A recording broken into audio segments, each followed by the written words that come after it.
ইলেকশনটা 50টি আসন থেকে সরাসরি নির্বাচনের জন্য যদি আপনাদেরকে সময় নিতে হয়, 6 মাস সময় নেন, কিন্তু এক্ষুনি আপনারা এইভাবে মনোনয়ন দেবেন না। কেন পারবেন? আমাদের নারীরা কেন পরস্পরের সাথে মানে ইয়ে করে পারবে না? কারণ আমরা যদি এখন ছেড়ে দিয়ে আগামী 5 বছর পরে তারা কি পরিবর্তন করবে সেটার জন্য বসে থাকি, আমার মনে হয় যে এই বসে থাকা আমরা দেখেন 1987 সাল থেকে 2026 পর্যন্ত এখন একই কথা বলতে হচ্ছে।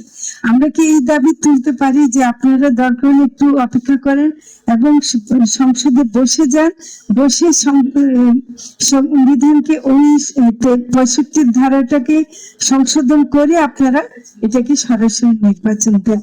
এই দাবিটা আমরা করে যদি আমরা এটাকে অন্তত সরাসরি নির্বাচনে আনতে পারি, এই 50টাকে বাড়ানোর ব্যাপার আছে। নারী কমিশনের পক্ষ থেকে 100টা আসন করার কথা বলা হয়েছে। আসলে যতক্ষণ পর্যন্ত আমরা সরাসরি জনগণের কাছ থেকে ভোট না নিয়ে আমরা এই আসনে বসবো, এই আসনে বসার কোনো অর্থ নাই।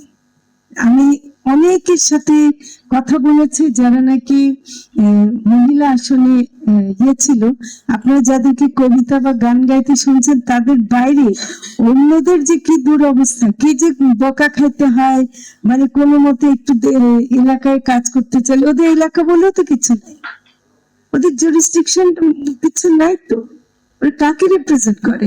এই আসনগুলো একমাত্র নারীদেরকে প্রতিনিধিত্ব করতে হবে, নারী স্বার্থকে প্রতিনিধিত্ব করতে হবে। তো এটা যদি করে থাকে, এটা তো আমরা করুণার সিট চাই না, এটা আমরা দয়ার সিট চাই না, এটা আমরা চাই সত্যিকার অর্থে নারীর প্রতিনিধিত্ব সিট। তো সেই দিক থেকে অন্তত আমি বলছি যে আমরা এটা বলতে চাই।